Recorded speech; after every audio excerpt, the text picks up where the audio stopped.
back here live at the Waterfront Village with my friend, the zombie, Jonathan. You're looking good. Jonathan just got an awesome face paint job. What do you think? I like turtles. All right. Who likes good news? Everyone? Then good news, everyone!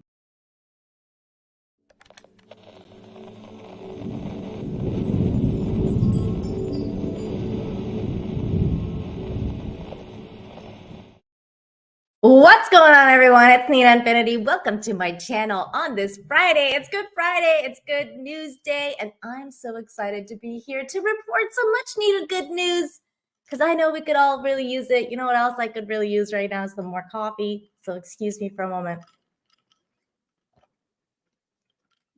I may have woken up late today. Just a little bit. Had a little problem sleeping last night. But it's all good. I'm here. Maybe a little bit late, but that's okay. Fashionably late is okay. I hope you guys are all doing well. Make sure you smash the like, share the stream, all that good stuff. We are live in all the places. We're live on Rumble. We're live on YouTube. We're live on Twitters. All the good stuff. Yeah, what's up, Yarn Wish says, yay, coffee. I know. No. Speaking of yay, coffee. Let me get this Rumble rant here from none other than Mr. Brazz Monkey, being the brazziest monkey around. Thank you so much for saying happy Friday. Le toast to the Japan Fund. Thank you. Le toast to you too. Le toast to everyone. Hi. Hello. Hey, what's up, 200 Watt Studios? Best part of any Friday is this show, Infinite Hope. It's the best part of any Friday. That's what 200 Watt Studios is saying right now. It's the best part of every Friday is Infinite Hope. That's where you want to be. Let's get it started, you guys. Let's get some... Shake it out. Shake all the negativity out. Like Taylor Swift says, shake it off, people. Shake it off. That's what we're doing today. Look at Psychotic Mongoose in the house. Gifted one special membership to a lucky recipient who I think is Abe. There you go. Abe saying thanks. How very lovely. I love it. I love the giving, the receiving, all of that good stuff. Wait, why is there? Oh my God, you guys, look. Wait, why is this happening? I don't know why that's happening. Stop sharing screen. Okay, here we go. It's all good. What's up, Russell? For $2, Russell says, Cecil has returned. Viva la Juju. I don't know what that means. Wasn't Cecil always there? Where did he return from? A bar? I don't know. Where did he return from? Did he go on like some sort of soul-searching journey? Like what is that thing when the monks go on like the, oh my God. What is that? What is that thing? Like the spiritual journey the monks go on? Is that like what Cecil was on? And he's like, it's the greatest news of all time. That's a pilgrimage. Thank you. Did Cecil go on some sort of spirit walk? I was looking for the word pilgrimage, but spirit walk is the same thing. Did he just come back from like a spirit walk or a pilgrimage? Was he in like the desert for like months and months on end? He met a coyote while on peyote. Hey, that rhymed. I'm a poet and I didn't even know it. Hey, Kaylee. What's up, girl? I haven't seen you in a long time. Hello. Good to see you, Kaylee. How you doing? Hope you're doing well.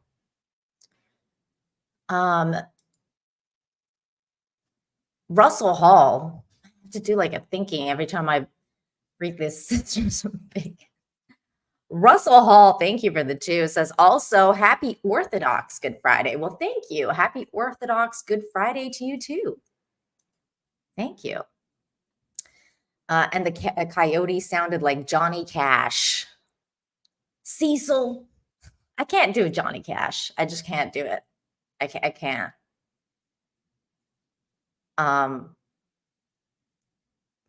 Nina dropping bangers tonight. Am I really? Is that what's going on? Oh no.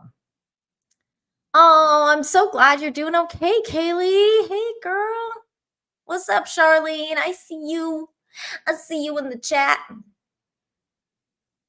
I hope you guys are doing well. Okay, let's get the show started. We got so much to talk about tonight.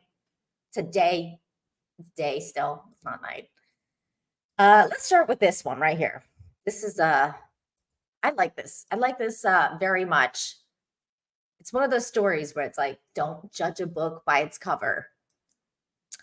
Unlikely friendship sparks when boy mistakes multi-millionaire for homeless man. No, we're not talking about Russell Hall. We're talking about this dude right here. Let's watch that.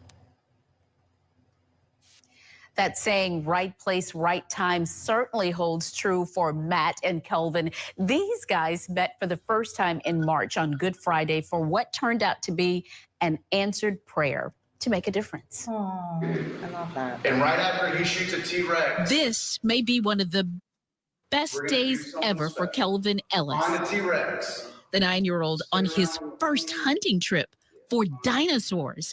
You can see he is all in. I love this that. virtual experience made possible by Matthew Busbus after the two had quite an enlightening encounter a few weeks earlier. It was an early morning wake-up call in March. The day started in a panic. The fire alarm went off at the building where Matt lives. So I threw on some short little hunting boots and shorts and whatever I had handy. Turned out to be nothing. So I was like, oh, coast is clear. Time to go get my coffee. I might as well start my day. His favorite spot right across the street. Security video from inside shows Matt walk in wearing a backwards ball cap, place his order, then wait. Kelvin just steps away right next door at the eye care office. He's waiting too. We hurry out the house so he could get his glasses and do what he needs to do and leave. His dad there for an eye appointment. I was like, oh, I'm going to go hide outside of this coffee house and go pray while I'm waiting on my coffee. On security video, you see a customer leave.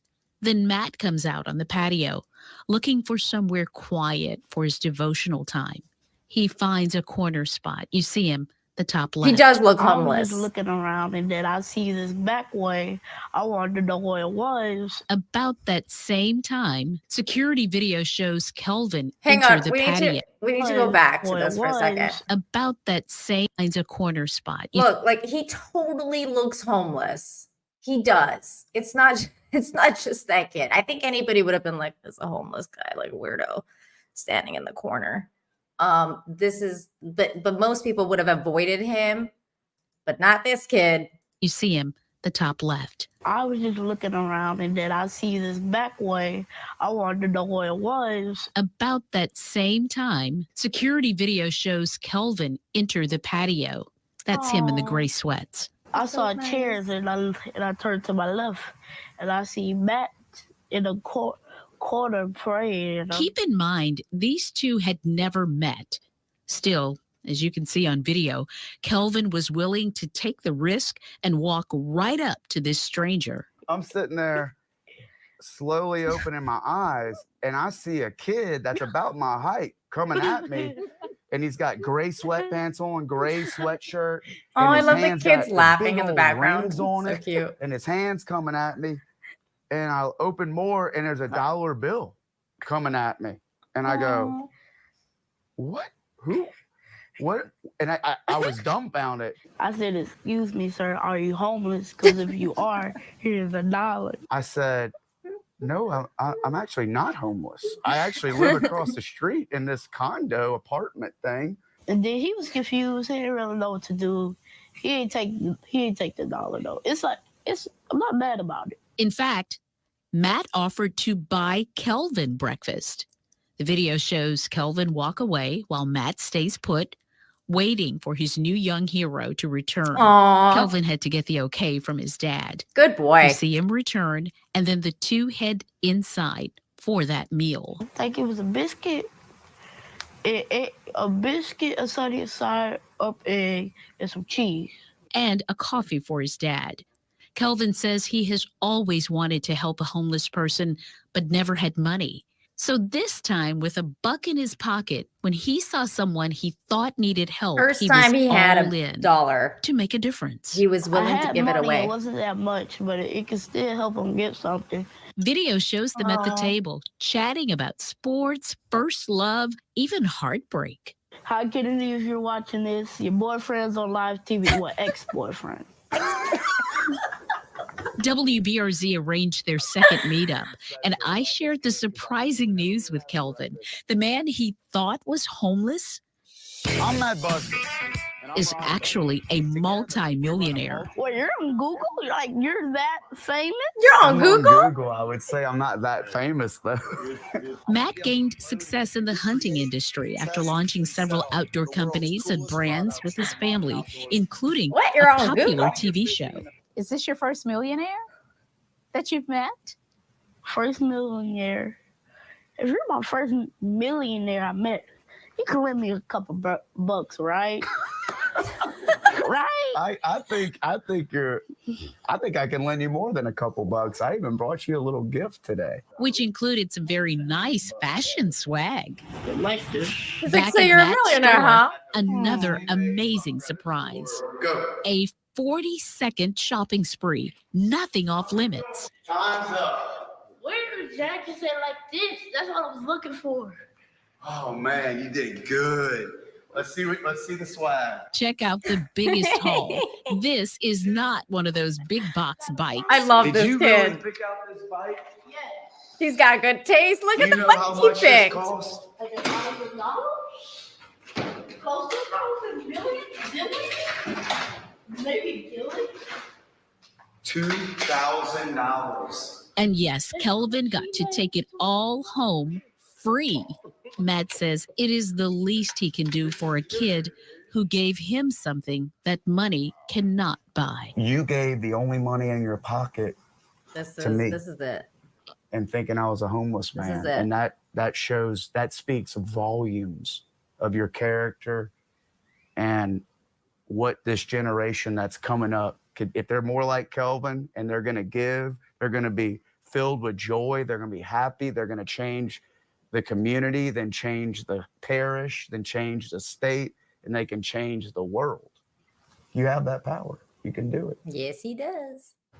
Kelvin says he intends to do that, in fact. And if you know someone making a difference in our community, send me their name, information. There you go. and a brief That summary was the to Sylvia story. at Again, I think it's one of those stories where it's like, don't judge a book by its cover. You never know what's going on. And that little kid, he didn't really have any money. And the first time he did, and he was able to help someone, he was like, I'm going to go help this person. And it just happened to be a millionaire. So, it was a really good, heartfelt story. I like the kid. I like the spirit. And I like the spirit of what that guy was saying. It's good to reward good behavior so that they realize that, good behavior also gets you things in life. And sometimes, you just got to do the right thing, especially when it's your heart telling you to do the right thing. So that's, I like that story. It was a cool story. And Kaylee coming in here with $9.99 saying, happy Friday. Love good news. Well, thank you so much. Thank you for the support. I truly appreciate it. It's kind people like you that makes this possible every week. So thank you very much. Exactly, Yarn Witch. Positive reinforcement is the story here. And I love it. I'm sorry if you didn't like it, Russell Hall. I thought that was a great story. A great story of recognition. Recognizing good things is a story within itself.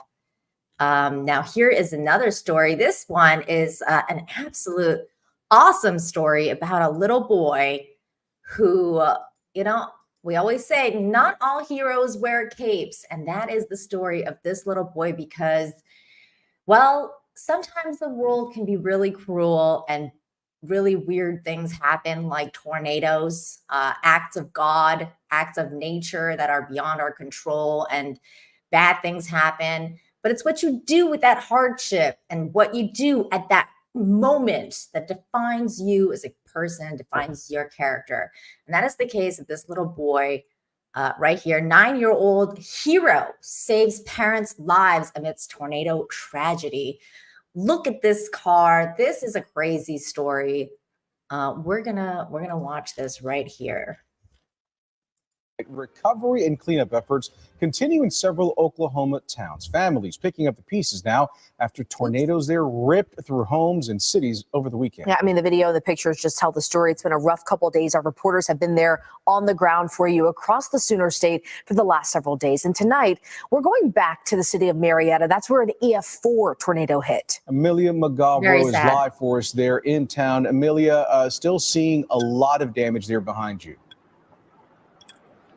Yeah, Ken and Nicole, the damage here in Marietta, it is still very much here. A lot of crews out here recovering and picking up the pieces today. I'm just going to step out of the way so you can see this building behind me. We have shown you these buildings for several days now, just showing you the strength of this tornado. You can see all of the debris, all of the metal just strewn across not only this area you can see, but also the highway, I-35. It is still very much a big cleanup effort here. But now that the dust has settled in the last couple of days, a lot of stories have come out and really surfaced of these amazing Oklahomans who were caught in the worst of this disaster, one of which caught our attention, of a 9-year-old boy who ended up finding himself in the middle of this very EF4 tornado that tore through this town and ended up saving his parents' lives. Crazy, man. Terrifying moments from Mother Nature of an EF4 tornado tearing through the town of Marietta.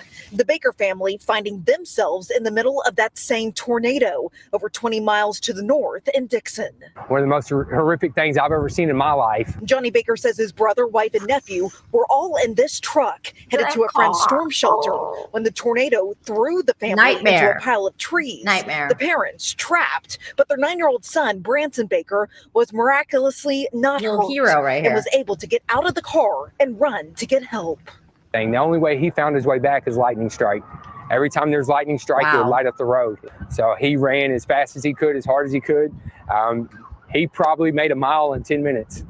And that's pretty impressive for a little kid. Branson ended up finding enough people to rescue his parents, Wayne and Lindy Baker. Now, both recovering at OU Medical Center, suffering from broken necks, broken backs, hands, and ribs. The last thing Branson told him is, "Mom, Dad, please don't die. I'll be back." Is the last thing he said to him. The Bakers own a contracting business, now unable to work. So Branson's baseball team played a game last night, all wearing stickers of support for the family. The Baker stickers put on the helmet helped give him a little bit of motivation as well. He actually hit a home run last night. Johnny says he thinks his brother and wife will make a full recovery, thanking little Branson for his quick feet and strong faith. My Superman was trapped when he talks about his dad. So he had to become his Superman and go do what he had to go do. And that's exactly what he said. He was like, I had to save my parents. Just an incredible little boy there. And the only reason the Baker family was caught in Saturday's tornado is because they didn't have a storm shelter. They were trying to get to a friend's shelter. And we just learned today, Ken and Nicole, that the family actually bought a storm shelter prior to Saturday's storm. And we just learned that the storm shelter was being delivered today. Wow. So just incredible timing there. That's crazy timing. Yeah, what an incredible story. What a brave young man. We're wishing that family all the best. Thank you, Amelia, so much for getting that story for us. What a crazy story. And honestly, it's very bad luck that happened to that family, but also very good luck that they had this little boy that was an incredible little boy. He ran his little heart out and he saved his parents' lives. Amazing, amazing little kid. Good for him. I love that.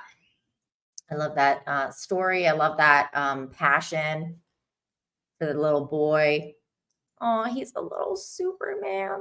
So cute. Okay, this is the next story here. This is another story about a little boy that saves lives. Awesome little kid. He's not as little as the last one, but he's also little. 8th grade hero saves students on the on school bus after driver suffers medical emergency. That's this little kid right here, student recognition. Good for him. Here's that story right here. A Glen Hills Middle School student being called a hero tonight. Wednesday afternoon, he noticed his bus driver passed out behind the wheel. Fox 6's Ashley Sears explains how the 8th grader jumped in to save the bus full of students. AC Holland shares more than a name with his mechanic father. And I've been fascinated with cars, driving. The 14-year-old has been working alongside him in the shop since he was a little boy, always there to lend a hand. Anytime he can help with anything, he's going to do it. On Wednesday afternoon, his altruism was on full display as he rode his bus home from Glen Hills Middle School. And I feel a bus accelerate. So now I'm like, where is she going? As the bus was near 25th and Villard, the ride took a scary turn. I looked and I seen her head go to the steering wheel. AC saw his bus driver pass out after a medical emergency. Scary. The bus began to veer on the wrong side of the road. It was just a fight or flight moment. AC says his experience with cars gave him the confidence to run to the front of the bus, grab the steering wheel from the driver, push her foot down on the brake, and bring the bus to a stop on a curb. I was focused on just trying to get the bus to stop and make sure everybody was okay. Another student called 911. Amazing. The bus driver woke up and everyone was safe. Another driver finished the route. Him stepping up to the plate and making sure that others okay speaks to the compassion that I see him exhibit every day here. His principal and his family say it's no surprise he did what he did. He goes big all the time, so if he got a chance to do something, he's going to do it. Look, he's on the AC wrestling is team. just proud, knowing he couldn't push the brakes when it came to helping. If it's something that got to be done, don't be scared to do it. In Glendale, Ashley Sears, Don't be Fox 6 scared. News. Good Don't job, be young scared man. to The be a principal good human.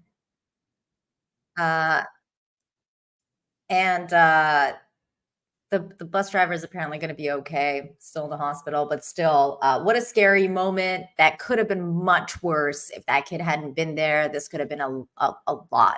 It could have been a tragic story, but it wasn't. Thanks to this awesome dude and his awesome parents. I mean, you could tell the kid was, working with his dad on cars. He's on the wrestling team, so you can tell he has a really good upbringing. This is the job of good parents. So good humans making good humans is always an awesome thing to see, and I love it. I absolutely love it. Russell Hall for $2 says I would have been cooler if he wore a cape. I would have been cooler if he wore a cape. Well, I think you meant it would have been cooler. But I know you think you could have been cooler if you wore a cape as well. So either way, I think you should go buy a cape. I think that's what that super chat's all about. So thank you, Russell. Maybe I should get a cape. I feel like I could really use a cape. Yes. Well, especially good parents. Good parents. What's up, Keely Chat? How you doing? He wears a cape all the time.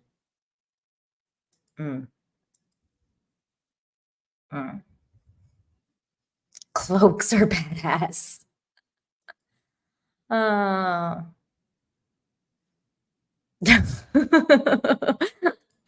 I probably should proofread my super chats from now on. I feel like you shouldn't, because it makes it even funnier when you don't.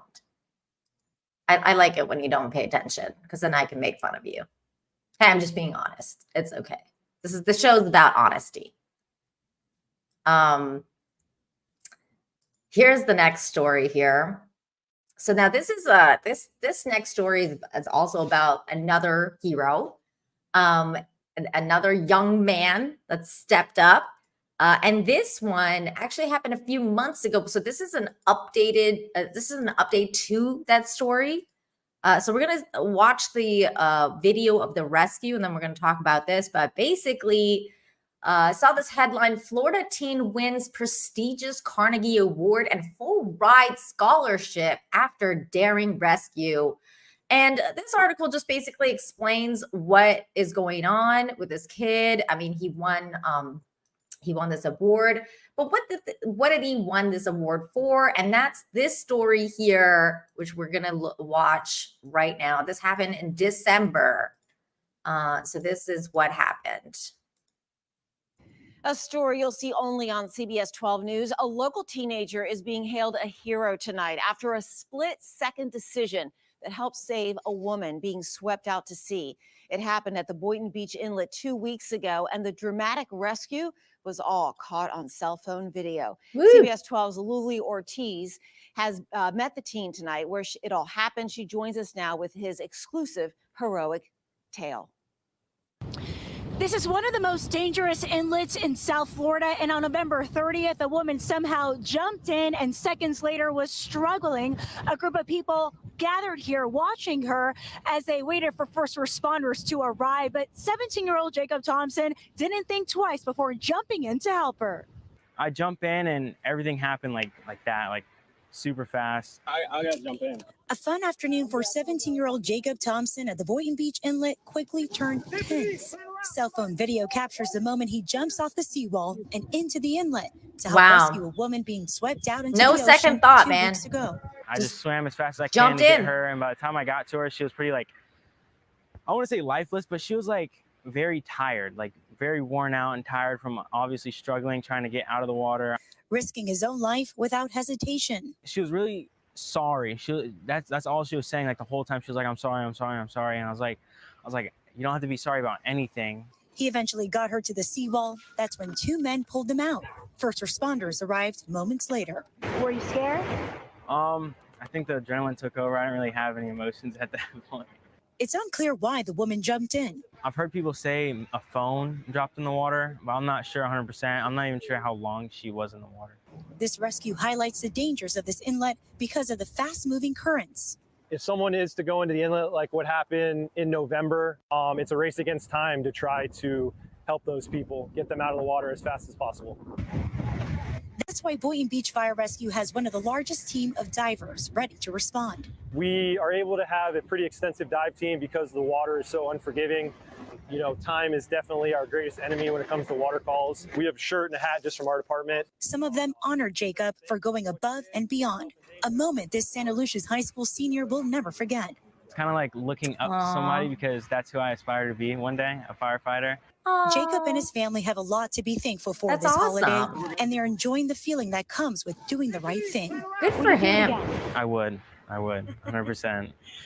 As for the woman, she was evaluated here by first responders, and we're told she is doing okay. Awesome. In Boynton Beach, I'm Luli Ortiz, CBS 12 News.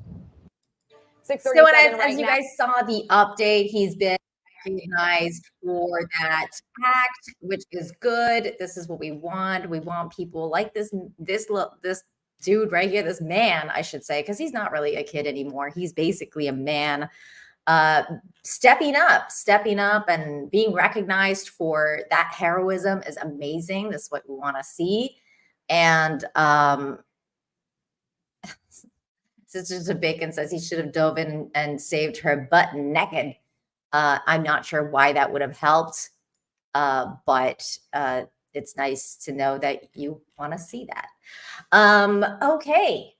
Thank you, Russell, for that super chat. This is the next story, another hero stepping up. This time it's an older person, it's not a kid, but he rescued a little girl, and this is absolutely awesome. So here's that story. Video shows hero Barber saved girl running onto a busy street, East Hartford. This is really harrowing for any parent to see something like this. You just, it's rough. This is rough. He just spots like this little kid running, and he's like, oh, no. dropped his shears, ran after the kid. Stepping up. Stepping up. Kid's good. Kid's good, guys. Don't worry. Kid is all right. I'm just glad that my reaction was to immediately go out that door and try to see if I could get to her, because in my experience, I know how these kids can be. They, I'm a father myself, so I know they could be a little, too fast for parents. And and I understood that it was odd. That's the first thing that I was able to see when I looked out the window. It was too odd to see her out there running by herself. We only had 1 second to really make sure that she was unsupervised, and once I noticed that she was unsupervised, there's no other way to do. There's no other thing to do but just run. Aww. And so the girl was reunited with her mother at a nearby bus stop. When she was in my arm, I knew she was safe. I mean, she's okay. So once I felt that she was safe and I saw her innocence in her eyes, for me it was gratifying just to give her back to her mom and make sure that, go about your business. It was just a little hiccup of the day. Let's move on. Hopefully everything worked out. Everything did work out because of that man right there. Everything worked out because he was able to recognize an emergency and act quick. That's all. In those moments, like every second counts. I mean, in the last story, as you guys saw, that kid didn't skip a beat. He just jumped into the water. That was it, because you cannot skip a beat when it comes to those kind of moments in life. It defines, what is going to happen next. And exactly the story before that with the kid with the bus driver, and the one before that, the kid with the parents. Just, it's a split-second decision, and any moment can possibly change the entire outcome of the situation.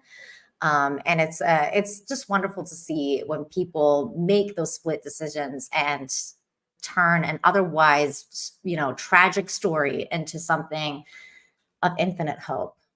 So, yay. Yay for good humans.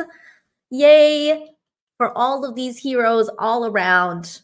Let's see some clapping emojis in the chat for all the good humans that we just saw doing great things. Absolutely awesome. Awesome to see. Absolutely awesome. Yay, good humans.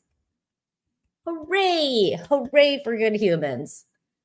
All of those people just changed other people's lives. Absolutely awesome. Yay, the recognition. Yay, everybody. Amazing. Love it. Love the good human energy in the chat. Awesome.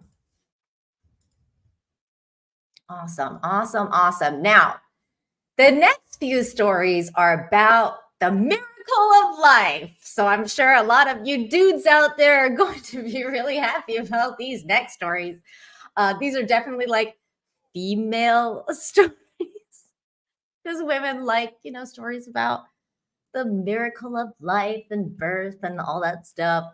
And it's very romantic. So I'm sorry for the dudes out there who are gonna have to sit through this female kind of stories, because it's all about the good vibes over here with couple who met as miracle babies in hospital, were meant to be together, now have a child of their own.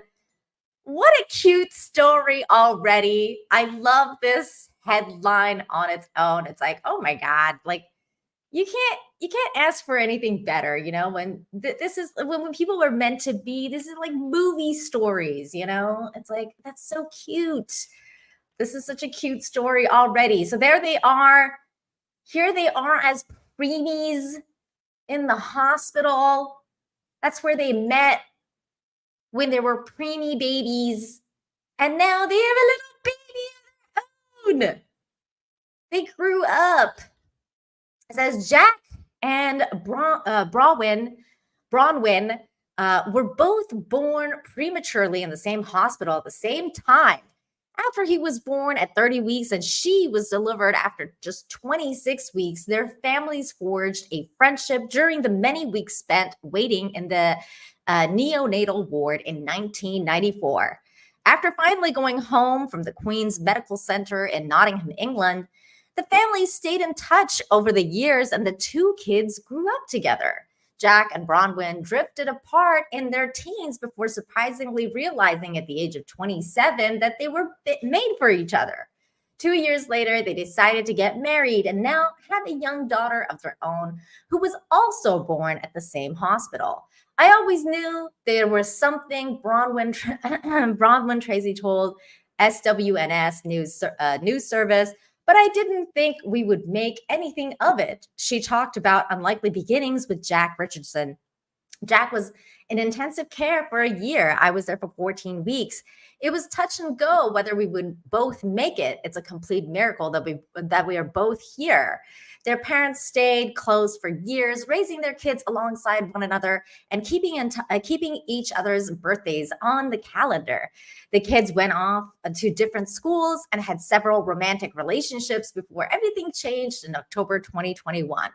Bronwyn recalls posting a selfie after her hair was styled, and he messaged her on Facebook. The pair got to chatting, and Jack asked if she was seeing anyone. After a few dates, they realized they were right for each other. In May last year, the couple announced that they were getting married, and their parents were ecstatic at the news. Jack's mom, Sharon Pickering, said she couldn't quite believe it. It was just amazing. The first person he met is the person he'll have a baby with. Oh, stories like this. She gave birth to Sienna in February 23rd, 2024, in the same hospital that she and Jack were both born in. Bronwyn admits it's strange how they got together. I don't know anyone else in any other relationship that are like this. But now living in not all. I don't know how to say this word. On the skirts of Nottingham.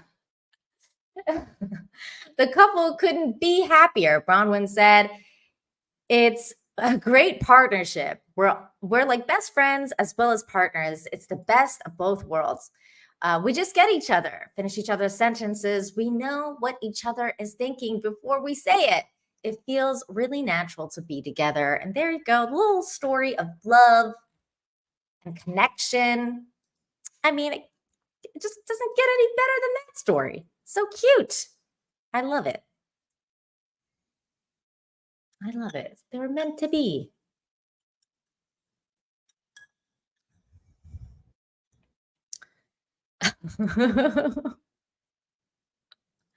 Don't judge me.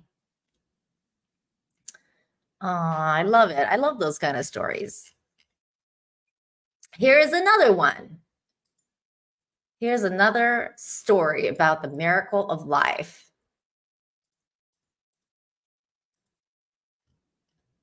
Mom has 70 million to 1 quadruplets, 2 sets of identical twins, and they weren't even trying to get pregnant. Woo! That is a lot. That is a lot. Here is the mom. The mama. Man, she should have gone and bought a lottery. I would have. An Alabama woman broke the odds of 70 million to 1, giving birth to quadruplets that are 2 sets of identical twins.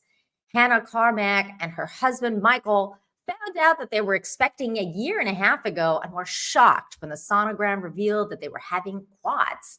The fact that they were 2 sets of twins gives it a 70 million odds.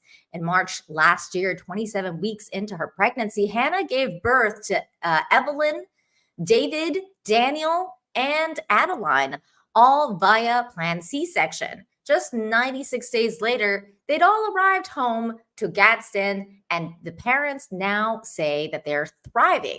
It was chaotic when we brought them home for the first time. I can't even imagine. Can you guys imagine 4 babies at the same time? Said the 29-year-old veterinary technician, luckily I flew my stepmom out for 2.5 months to help me adjust. That is definitely needed. I mean, even for one baby, let alone 4. They all slept and ate at the same time. They thrived off each other. If one would scream, the other would scream. The first time I saw them all come home, I cried. I couldn't believe it. They were a miracle. To watch an adorable video of their morning routine below, which we're not really going to watch, but I will show you the channel if you guys want to go up. There they are with the babies. Hannah and Michael were not even trying to have a baby. So when they found out they were expecting it, it gave us a shock. When the first scan revealed that they were having quads, Hannah said she had a panic attack. I saw 2 placentas on the screen and I asked if they were twins. My husband put his hands on his head and started laughing while I was crying. Can you imagine that scene? That sounds really funny. But the technician wasn't answering. I asked if it was triplets and she still didn't reply. She put her hands on my knee and said, "There's 4." I asked if she was sure and she said, there was definitely 4 babies in there. There's the happy couple with their sonogram of the babies. Amazing. From the outset, Hannah was warned that it would be a miracle to make it to 30 weeks. And at 27 weeks, she was hospitalized at the University of Alabama Hospital and monitored closely. Doctor told her that the goal was to get her to 28 weeks as the babies would be safer to deliver, but it wasn't meant to be. After the births, the doctors told her that the babies were doing good. Although they had been intubated, 3 days later, Hannah was sent home. Baby Evelyn followed after 69 days, Adeline and David after 80 and 82 days, and then the last one came home after 96 daes. I mean, can you guys imagine, like, 96 days of wondering whether your baby is going to survive? It's like, I mean, that's probably the most harrowing experience of anybody's life. But the good news is they're all good. Oh man, a lot of people prayed over our babies.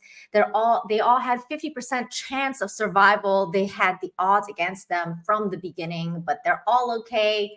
They're all good. They all are super sweet. The boys are obsessed with me and the girls are drifting towards their father.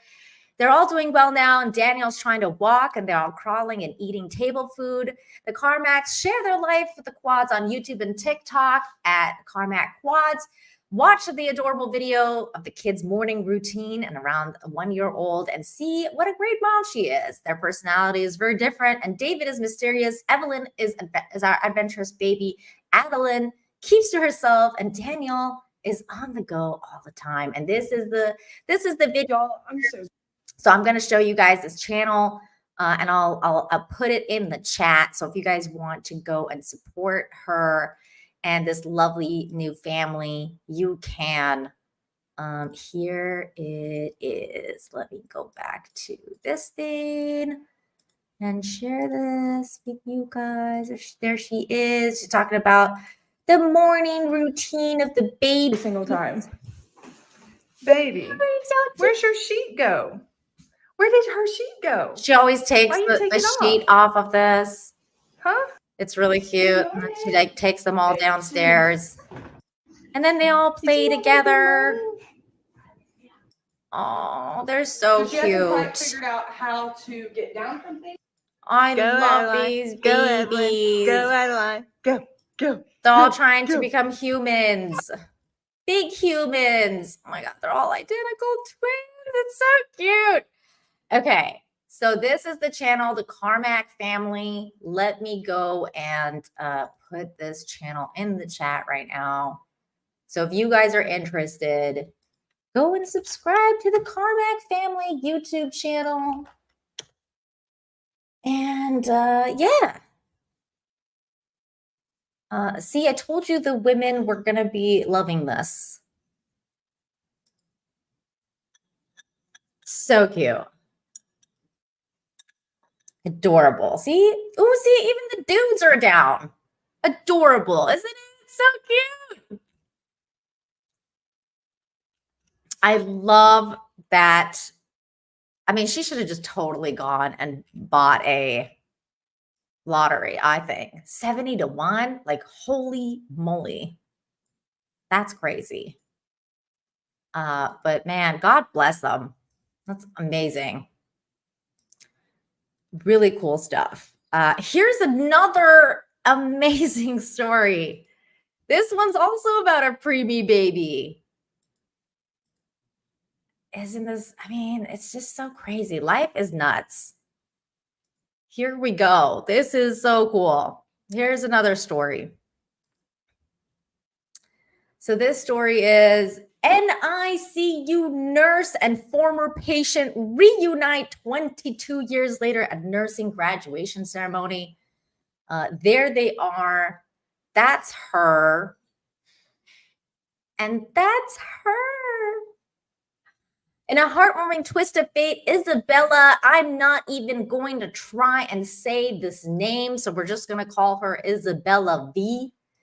Isabella V, a 22-year-old nursing graduate, experienced a poignant reunion during Davenport University's pinning ceremony at its Midland campus. V was pinned by none other than Sarah Longus, the neonatal intensive care nurse who once cared for her when she was born prematurely at Helen DeVos Children's Hospital. Born on September 30th, 2001, weighing at mere 2 pounds, 7 ounces. That is really tiny. V's journey to health began under the compassionate care of Longus for 42 days. Longus provided dedicated care and fragile newborn before she could finally go home. Fast forward to the present day, and V stands on the brink of realizing her dreams of becoming a nurse herself. The pinning ceremony, a traditional rite of passage for nursing graduates, became even more special as V and Longus shared a profoundly meaningful moment. Set against the backdrop of Bullock Creek High School auditorium, Longus pinned V with the pride and joy symbolizing not only the completion of her academic journey, but also the remarkable journey of life itself. Coincidentally, Longus, now in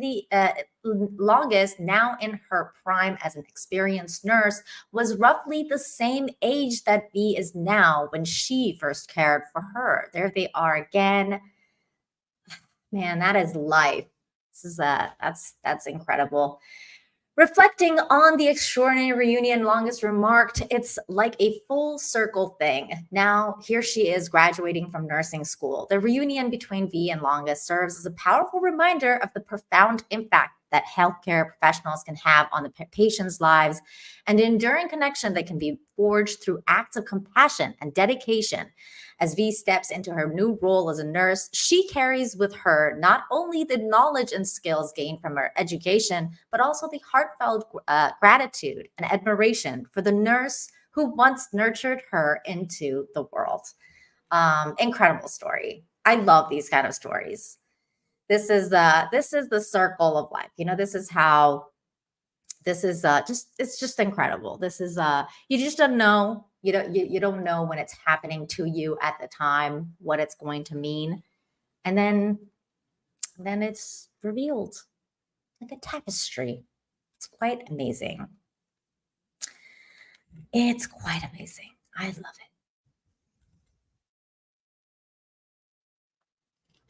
I absolutely love it. Shane. Oh my gosh. Priorities, Shane G. Priorities. My goodness. What's up, Stomp Brad? How you doing? Oh my God. I just saw a clickbait about more babies. Wow. That's a lot of babies. Hold on. We're going to share this. We're going to share this clickbait story because it's related to the babies. It says, Baby Boom Kentucky Sheriff's Office celebrates 15 bundles of joy. Something extraordinary is happening in the Boone County Sheriff's Office in Burlington, Kentucky. Amidst the hustle and bustle of law enforcement, there's a joyful baby boom underway, bringing smiles and laughter to the tight-knit community. That's a lot of babies.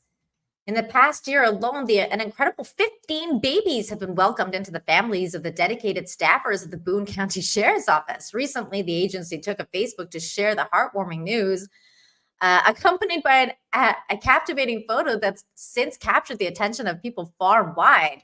In the image, deputy sergeant supervisors proudly hold their little bundles of joy, symbolizing not only the commitment to their duty, but also the cherished moments of family life.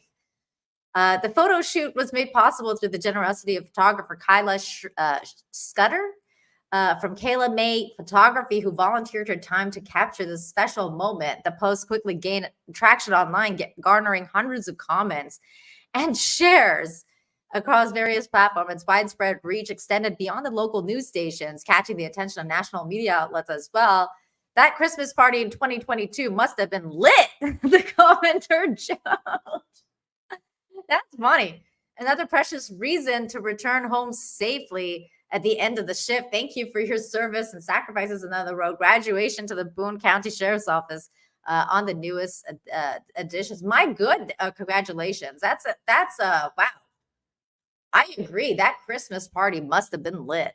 My goodness. A lot of babies being made after that Christmas party. Wow. My goodness.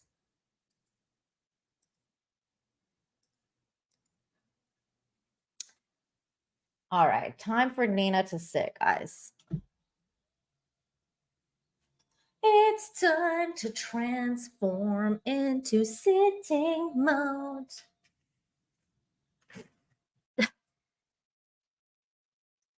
Woohoo! Sitting is nice.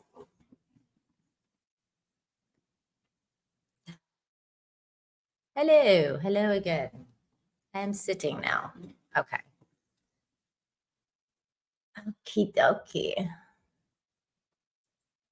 Next story, and this is really sweet and highlights the importance of acts of kindness and how acts of kindness go a long, long way. And most people don't ever forget when they receive an act of kindness. So here is that story right here. And it may not seem like a lot, but it's a lot and can be life-saving. A woman's post sparks a flood of heartfelt kindness stories, and tears are flowing everywhere. Sorry, guys about the tears. If you get some, sorry. So here we go. In a world where small acts of kindness can make profound impacts, one woman's story has resonated deeply with thousands of TikTok. And Hannah took to the platform to share a heartwarming experience that left her in tears and served as a beacon of hope during a challenging period in her life.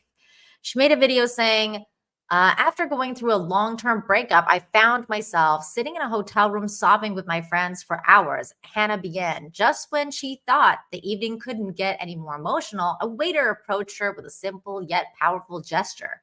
Before we left, the waiter told us to wait a moment and returned with a cake that had things will get better written on it.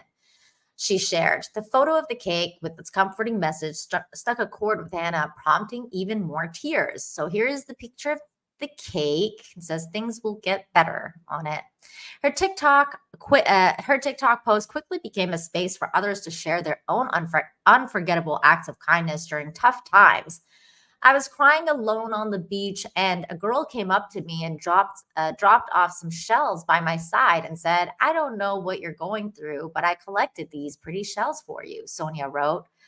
One time I was crying in a cafe because I was so stressed and down with my toxic job at the time. A man came over, bought me a coffee and a pastry, told me that he has daughters my age and hates seeing me so sad, Lauren commented. One time I cried on a bus and an older woman just sat next to me and held my hand. No words, just squeezed my hand and let me cry, Sil wrote. Crying on the circle line after the worst breakup of my life, an angel reached into her purse, scribbled something on a post-it, and wrapped it in my hand. The sun always comes up. It's not dark forever, another commenter wrote. Long story short, in March, I was stranded in a hotel in Spain, and the receptionist drove me 45 minutes to the airport. I think about her every day. Such a sweetheart, another shared. I was sobbing on a packed subway train due to many issues, but mostly that my dad was terminally ill. A girl handed me a little piece of notebook paper and with its "gonna be okay" heart written on it. Ali wrote. I had an anxiety attack at a crowded shopping center and sat crying by my car in the parking lot. A sweet lady was walking past while leaving and gave me the plant she had just bought, another wrote. I'll never forget sitting in a restaurant with my two toddlers visibly struggling emotionally, and one lady came over and she gave me a hug and said, I'm doing great, and I just burst into tears right there, another wrote. A very nice elderly woman held me while I sobbed on a flight to my grandfather's funeral from Michigan to Westchester, New York. She never said anything, and I'll never forget it. She saw me crying and hugged, another shared. After my mom died, I was at the airport and couldn't get it together to get my dog checked into the kiosk, and some woman came to me and hugged me, told me she wished that she could take my pain away, another wrote. The cashier at the Walmart wrote on my receipt that you are loved and worth it. She could just tell, another wrote. As Hannah's story continues to inspire others, it serves as a powerful reminder that even the smallest acts of kindness can make a world of difference in a world that often feels overwhelming. These stories offer a glimmer of hope and a reminder that we all have the power to make positive impact on someone else's life, one small act of kindness at a time. So that is, isn't that what this whole show is about? Always telling you guys, practice empathy and kindness. It really does make a difference in this world for people.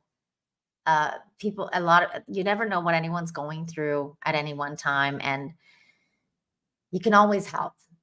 It doesn't cost anything. It doesn't take anything away to choose kindness and to help other people. Just be kind. Just be kind. That's all. Kid 50, thank you for the $5. Is wondering if the Boone County Police baby boom might be partly due to the expecting police parents moving due to increased crime in larger nearby cities. Ooh, I don't know. Maybe.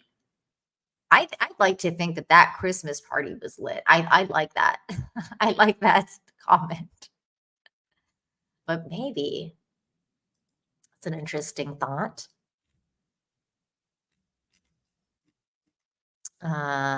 Yes, good humans, good humans. Always nice to see good Samaritans in this world. Hello, Spike. Cute little icon today. Good to see you. Okay. Next story, and this is going to be the highlighted story of the day. I thought it was really silly and awesome, and I loved it because you guys know I love kitty cats, and lions are just big kitty cats. Positively pampered. Park ranger gives lions foot massages.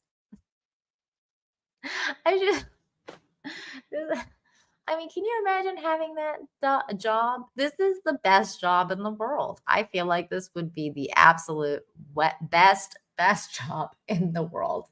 Mark Colo over on Rumble says, well, hello there. Well, hello to you, Mark. Hi, welcome to the Good News Show. We're talking about lions getting foot massages right now.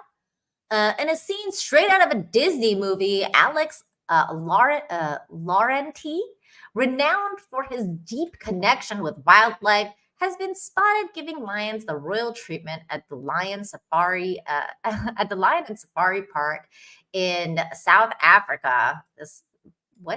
Bordstrom, South Africa. So there he is, just hanging out with lions and giving them a foot massage. This post is saying this dude giving lions foot massages at this place. He had a great relationship with the lions, which then whenever the lions saw him, they would lie down waiting to get foot rubs from him. This is great. He started doing this after noticing that a cream for paw infections made the lion relax and seem happy. However, Laurenti emphasizes that this remarkable interaction is a testament to the profound trust cultivated between him and the lions. We're gonna watch that video. There he is. I mean, this is just fantastic. This is so cute. This lion's just like, yep, that's the spot. We have 75 lions here at the park, and I know everyone by name. Jamu is a star in his own right, though. So here's the video. Cameo. Nose right in the lens. Okay, I'm Alex Laurenti. I work at the South African Lion Park just outside Johannesburg in South Africa. And we're going to get up close and personal with some big lions and the GoPro. Amazing. Amazing. Okay, so we're going to go and play with some big lions. And we're going to get you what I see every morning. When I come here, lion comes and gives me a big love. We're going to try and let you see what I actually see. And this is about the safest way that I can actually do it. You get to see my paw going into his paws where he doesn't mind to be massaged, and even really close to his teeth, where you can get a real good close up. And when you see the size, they're really, really impressive. Nobody realizes that the teeth are round at the front, but they go to a sort of triangular sort of edge at the back of the tooth, so that when they're gripping, it's cutting also. So it's quite interesting to see the shape of the tooth. I think the lion usually tells you when enough's enough, and you can get away with doing all sorts of things, pulling his tail and picking up his lips, and you know, he'll allow you so much. But then there's a time when he says, "Right, that's enough. That's Leave me all alone." cats. And then you just, if you know cat cues, you'll know that if a cat's like had enough, they'll give you this look or like the sound, like, that's enough now. Like, I don't want you to pet me anymore. And they will scratch and bite you if you keep going. I mean, and lions are just big kitty cats, so they will do the same thing. But if they scratch and bite you, you'll die. You know, not so much with house cats, but with big lions. you got to stop. Yeah, you got to stop. Lips and you know, he'll allow you so much. But then there's a time when he says, "Right, that's enough. Leave me alone." And then you got to stop. It's the same thing with house cats. That's so cute. I love lions. I love kitties. Animals are the best. Hey, what's up, Michelle? How you doing, girl? Michelle and Natalie. I'm pretty sure this is Michelle, though. I don't know if Natalie is with you, but hello to the both of you if you are. Snack. That line was over it. No more camera, she said. Yeah, just stop if you want to live. That's the thing. Like, do you want to live? If you do, you might want to stop that. Here is another awesome story about a rescue. But this time, it's a doggy rescuing a doggy. Aww. I love doggies. Doggies are so cute. Newfoundland hero. Newfoundland hero. Dogs saves drowning golden retriever. This story comes from the Isle of Man. What a cool name. The Isle of Man is a cool name. The Newfoundland dog has emerged as a hero after playing a crucial role in the rescue of a struggling golden retriever from the waters of Douglas Inner Harbor. There's the rescuee and the rescuer. Oh. The Douglas Coast Guard rescue team shared the remarkable story detailing how a member of the public stumbled upon a distressed Newfoundland dog at the tongue in Douglas Inner Harbor. Sensing urgency in the Newfoundland's behavior, the individual soon realized that the cause of the dog's distress, a white retriever struggling in the water. The quick-thinking bystander immediately alerted the Coast Guard and sprang into action. The members of the public quickly raised the alarm for the Coast Guard to be called. He then went down onto a boat in the harbor and was able to grab a hold of the dog as he was going down in the harbor in the flow of the river. At this point, the dog was starting to go under. Oh, and so was lucky to be saved. Douglas Coast Guard shared. There is the baby being rescued, and by baby I mean puppy. It's so cute. Oh my God. Poor kid. The Coast Guard, upon arrival, seemingly continued the rescue operation, ensuring that the safety of both rescue dogs and the courageous bystander. Following the successful rescue, both dogs were reunited at the Coast Guard station while awaiting the arrival of the authorities to locate their owner. There they are. Oh. That's so cute. We would like to thank the member of the public for this swift action, which undoubtedly saved the life of one very lucky dog, the Coast Guard said. Yes, thank God for the good human, and for the Coast Guard, and for this dog, and for everyone all around. What a good story. So cute. I love good stories like this. Absolutely awesome. Absolutely awesome. Oh my God, this. Okay, hold on. We're gonna save this one for later. Okay, let's do this story. This is funny. This is funny. I love this.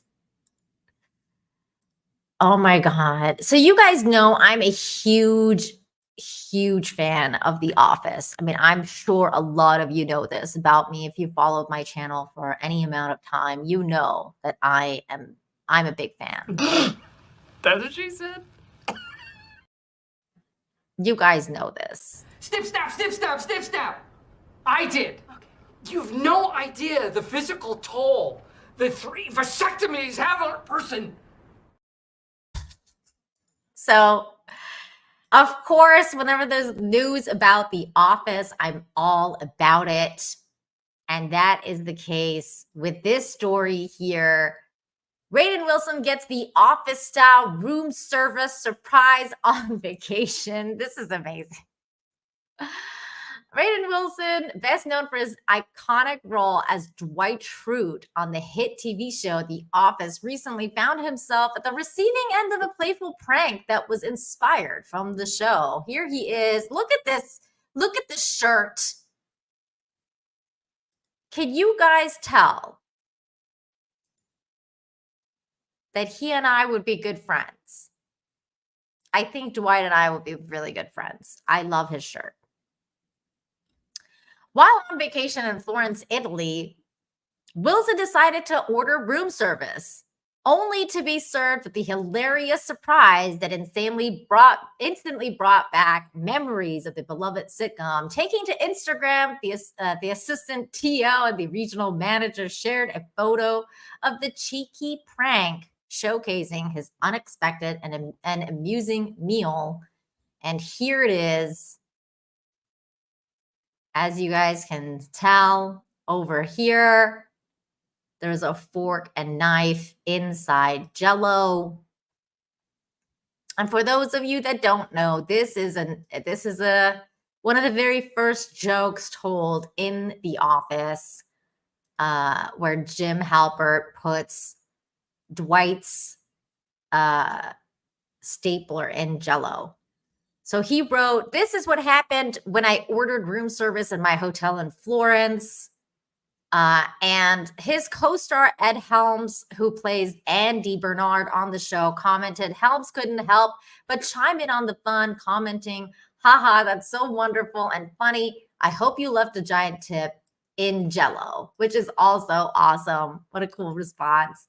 And this is it. This is the for those of you who have never seen the show, although I can't understand why you haven't seen it. This is one of the best shows of all time. There's Dwight, and he's very angry because he becomes very angry because Jim does something. What is the problem here? You put my stuff in Jell-O again. That's real professional. Thanks. This is the third time, and it wasn't funny the first two times either. What is that? It's my staple. I could just sit here and watch this with you guys. I love The Office so much. But yeah, that's it. That was the scene. For those of you who haven't seen it, that's what the reference is to, and it's great. I love it. I absolutely love when I see stuff like that. Oh my God, Charlene says, "I have not seen The Office." Have you seen the British version? Because I mean, it's based on the British version. You are missing out, girl. That is one of the funniest shows of all time.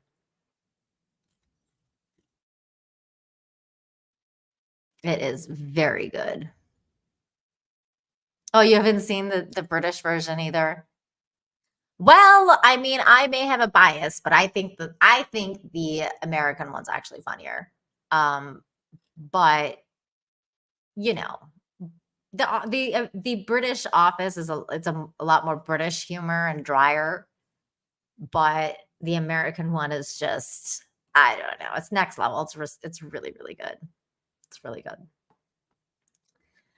I like Parks and Rec better, says Spike and Madness. Well, I mean, I like Parks and Recs too, but definitely not over The Office. Like, I love The Office. The Office is one of my favorite shows of all time. Probably after Seinfeld, my favorite sitcom is The Office. Here's Parks and I Rec. guess I'm here to send out the bat signal. A bat signal, for listeners who might not know, refers to the children's character, the Bat Man, a strong gentleman who fights crime nocturnally. That's correct. Well put. That was a good show. Didn't like the revival on Netflix, though, I gotta say. That last season was unnecessary. I mean, it's the same thing with The Office, though, especially the American version. Like, when Michael left, they should have ended the show. It was over. They should have just ended it. But we're getting off track because we're just talking about The Office now. I could just sit here and talk about sitcoms all day, but we have more to talk about. And that is this next story here with a story of a very unfortunate situation for a poor cat. My goodness, this story. Okay, wait, stop the presses. Charlene says, "I haven't seen Seinfeld either." Charlene, girl. I mean, honestly, when I hear people say stuff like that, it gets really upsetting at first because you're like, how could you not see these shows? But it also makes me really happy for you because if you actually start watching these shows, you are in for such a treat. You'll just be like, I cannot believe I've missed it all this long. And so it's just such a, like, you'll just be like, I don't know, just to watch Seinfeld and The Office again for the first time would be something like, I don't know, just something amazing. So in a way, I envy you because it's like, you're going to be seeing them for the first time if you ever watch them. And it's such a treat. I mean, there's so many lines in Seinfeld. So many.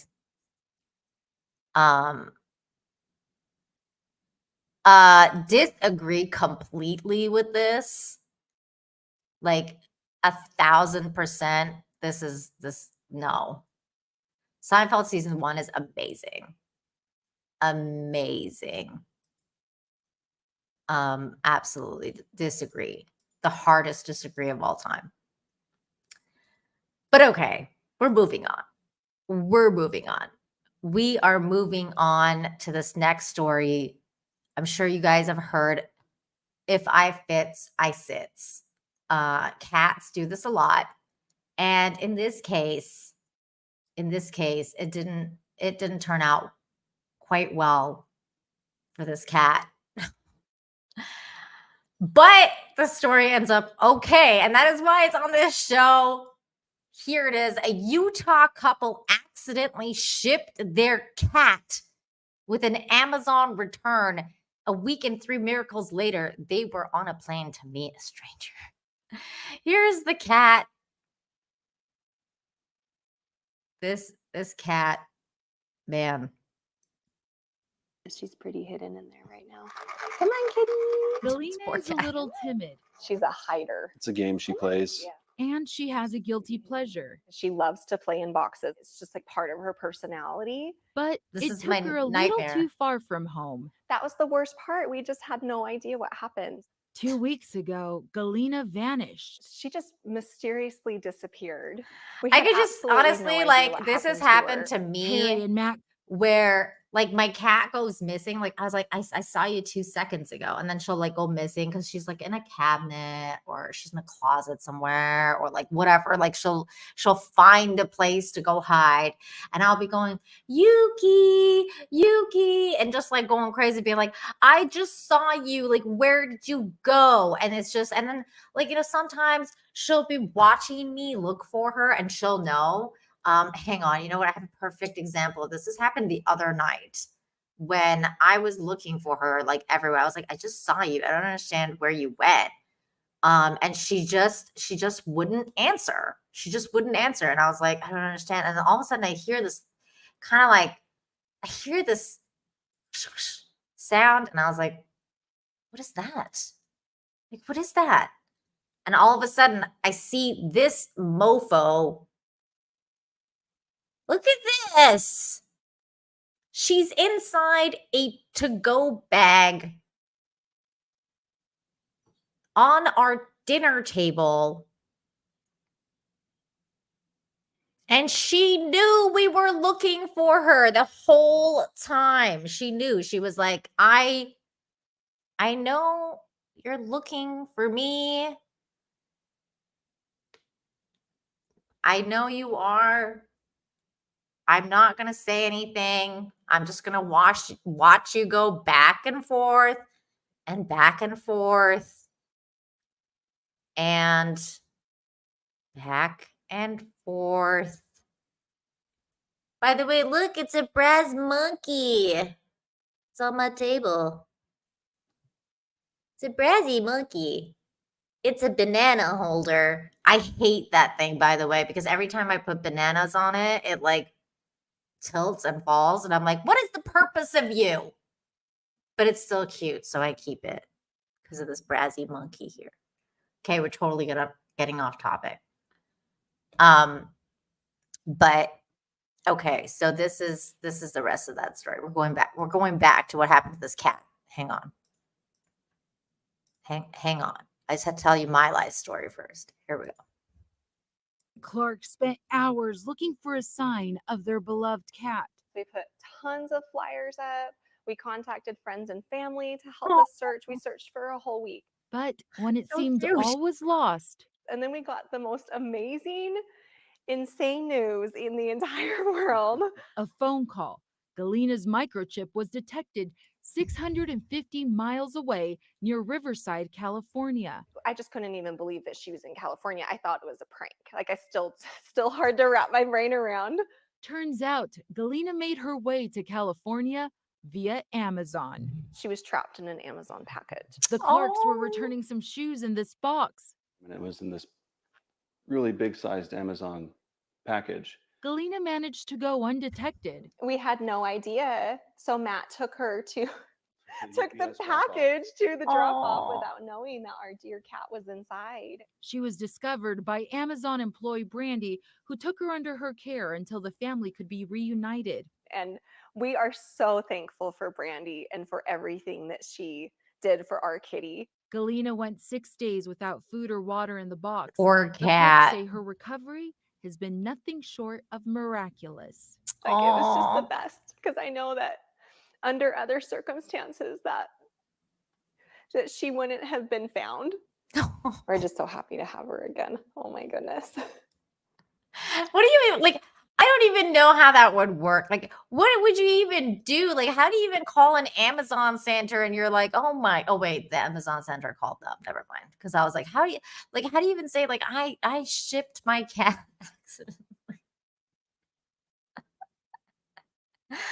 Oh, I know, a kind blue hair lady.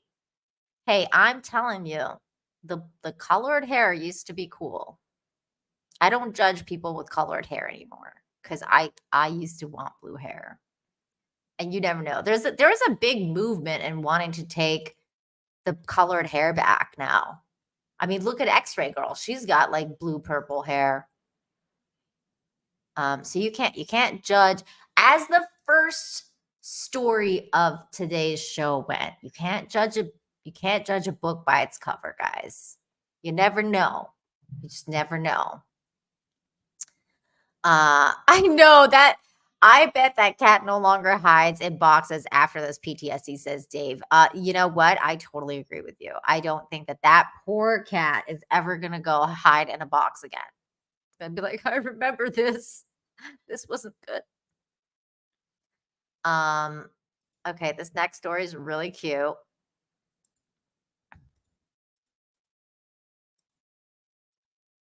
Here it is.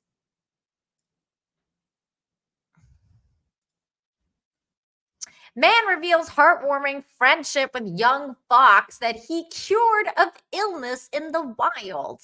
There is the man, and there's the fox. It's so cute. Oh my God, it's so adorable. A wildlife fan has struck up an extraordinary friendship with a young fox after he noticed she was ill. Bob Dunlop realized the fox had developed mange on her tail after spying her lack of hair on wildlife camera set up near his home in Littleport, Cambridgeshire. I think I said that right. The 69-year-old worked out where the animal's den was located and began to treat the cub by feeding it bread with a homeopathic remedy recommended by wildlife expert. Their heartwarming friendship blossomed as the young kit began to greet Mr. Dunlop on his daily walks through the English forest. It's like a freaking movie, which we will watch in a second. Mr. Dunlop said he knows he must let her rewild and is slowly cutting down on the amount of time he visits, and has already stopped feeding her. She's such a special animal. It will be hard to let go, I bet. But I do not intend to make her tame, as she is a wild fox. In the video below, the fox can be seen rolling on her back and affectionately biting at Mr. Dunlop's trousers for his attention. She also greets him as he approaches, yelping and whining with excitement. Dunlop began treating the mange on a skin disease caused by microscopic mites that burrow into the skin back in December. Oh, look at this little fox, really sick. He was unwilling to leave it untreated and sought advice from the National Fox Welfare Society. They sent Dunlop and this thing and sulfur 30C homeopathic remedy to treat it free of charge. He put the drops on some bread alongside some dried food, delivering it every day. Curing the mange also resulted in a unique bond between the compassionate Scotsman and the fox, which began acting more like a dog than a wild animal. Oh, they're like dogs. It's so cute. It was a labor of love, he told SWNS news service. I monitored and fed her on a daily basis. I think she's coming up to a year old because I believe she is the last remaining cub of a previous fox family who lived there. The mother of those cubs had some mange on her tail too. I think that's where she got it from. The day I put the food down, And she first showed up. Oh, the day I put the food down is the first day she showed her belly. It was wonderful. I know at some point I've got to stop and let her rewild. I think she was just a lonely animal that was ill, has recovered, and is showing her appreciation. She hides when she hears other people approach and is hunting at night, which I see on my cameras. So I'm not concerned that she's at risk of being too tame, and he hopes that she might have her own cubs one day. And this is this cute little story. Darling. Here it is. Hello, darling. Aww. Hello, you. Hey, hey, you come to see me, have you? Hey, hey, come on, then. What we got then? Oh, what am I doing? Hang on. Let's try to go to this other view. We'll watch that again. I'm sorry, guys. I was trying to make the screen bigger for you guys. Here we go. Hello, darling. Hello, darling. Hello, you. Hey, hey, you come to see me, have you? Hey, hey, come on, then. So cute. cute. What we got? Yes, I know, but you can't get my I want a fox doll. Hey, come on. Hey. Come on, then. Hello, darling. Hello, Hello, Fox. Hello, you. What are you doing? Hey? You're going to get all wet. Hey? Hey? That's too cute. Oh my god. Oh, I love that story. That was adorable. That was so cute. That was so cute. I know. So cute. Adorable. Here's another rescue story.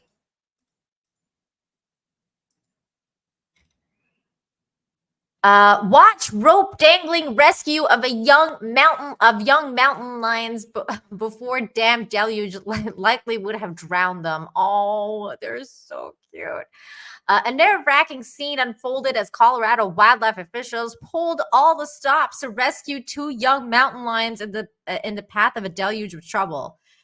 The worker at the Pine River Irrigation District Dam was about to release a large amount of water down the concrete spillway when they spotted the yearlings at the bottom of the steep wall.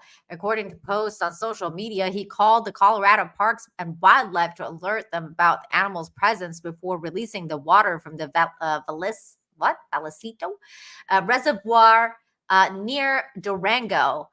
The high walls and of the spillway meant the mountain lions wouldn't be able to get out on their own. A release of water likely would have drowned the 2 lions. Writes the CPW. Officer Ty Smith responded and pondered possible solutions. Look at they're terrified. He grabbed a long rope and dangled it in front of the young mountain lions to see if they would grab onto it and he could lift them out. The first mountain lion took the bait and held on with legs dangling as it was pulled to the top of the barrier and quickly ran off into the woods. The second lion, however, wouldn't hold on to the rope and ran down the spillway to where the Los Pintos River continued below the dam, reported the park's officials. Unwilling to swim to reach the bank, the young lion continued to pace around the water's edge and moved into a corner of the spillway. Our wildlife officer climbed down the ladder into the spillway with a rope, hoping to find a way to free the lion. With the lion interested in the rope, interested in the rope, we were able to use the catch pole and lift the lion over the concrete wall to quickly release it. Everyone knows how cats like string, and in this case, it saved one of their 9 lives. And here is the video of the situation. Oh, you're so cute. Good boy. Oh. Oh, no.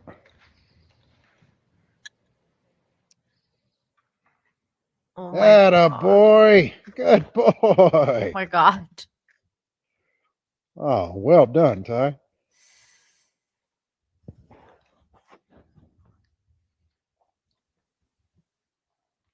That Poor cat. This guy's pretty based right here. Oh, poor kitties. Oh, It's okay, bud. oh, you he's poor so guy. embarrassed. He's like, this isn't how it's supposed Poor to guy. go. Cats are so like proud. They're just like, oh, this is BS. This is not a good moment for me.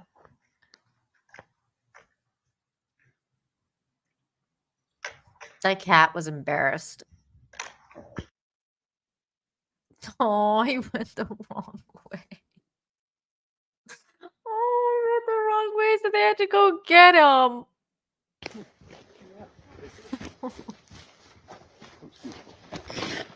This cat's just like, this has not Good been my girl. day. All right, we got you, sweetheart. You are free. This cat, I was like, this has just not been my day, man. This has just not been my day. But thank goodness for those beautiful, awesome people that rescued those kitties. And they're awesome in every way possible. Love good humans. Here is the next little story, which I will warn you right now. If you have animals around, especially dogs, you might want to turn down the sound because it's going to be a very funny sound, but it's also loud, and I'm just giving you a warning. So here we go. I hope you guys turned it down. So here we go. Wait, there we go. It says alligator's cartoonish retreat from dog's bark goes viral. There's really nothing to say other than this is hilarious. Here we go. I know, go away. Isn't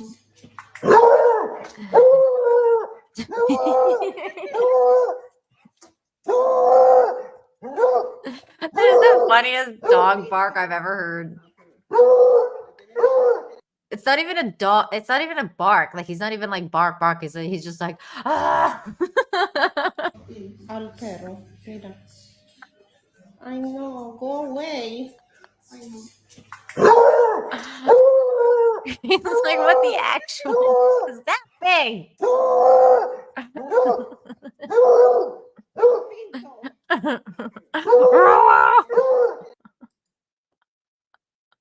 Oh my god, that dog saved the house. That, I like that chick's like, I know, go away. She's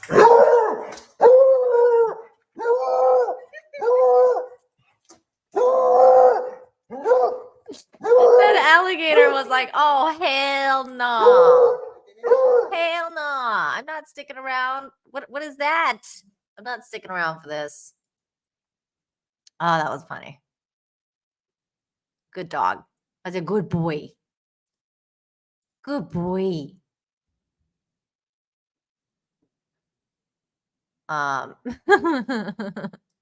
Yeah, pretty much.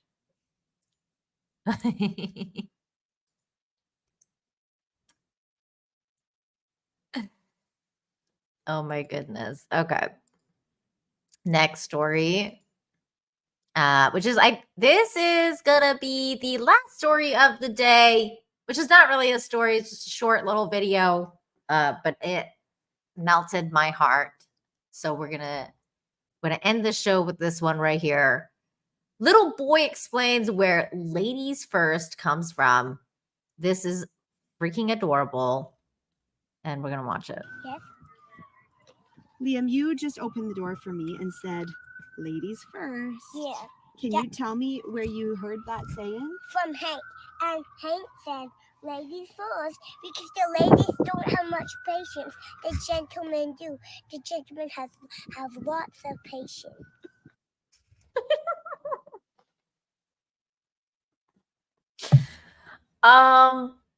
Is he wrong though? Is he wrong? I don't think he's wrong. Liam, you just opened the door for me and said, I ladies think first. this kid, Can you tell me where you heard he's that going saying? places. From Hank. And Hank said, ladies first, because the ladies don't have much patience. The gentlemen do. The gentlemen have lots of patience. This is true. This is true. This kid is going places. He already knows. He already has figured women out. Absolute Chad of kid. And I don't know who Hank is, but Hank is teaching him all the right things. I don't like Hank sounds really based because he's like, I learned it from Hank. And I'm like, who's Hank? Is it Hank Hill? Because that's amazing. Did Hank Hill tell him that? Pinch me, Mr. Ho. Oh boy, Hank is a good dude. Good job, Hank. That's right. Good job, Hank. Amazing. And that is the show for today. So thank you everyone for being here today and hanging out with me for another episode of Infinite Hope. It's been an absolute blast to hang out with you guys and chat about good things because I think we could all really use it. I know I could. So again, special thanks to those of you who super chatted, rumble ranted, became a member, gifted memberships, all that good stuff. Thank you so much for making this all possible. Thank you for the support. And what else? I will be back. I'm gonna probably start a new video game soon. So we'll probably be playing that this week. And as always, be kind to yourself, be kind to one another, practice empathy, all that good stuff. And until next time, have infinite hope, you guys. And if you don't, that's okay. I'll have it for you. Take care. Bye, everybody.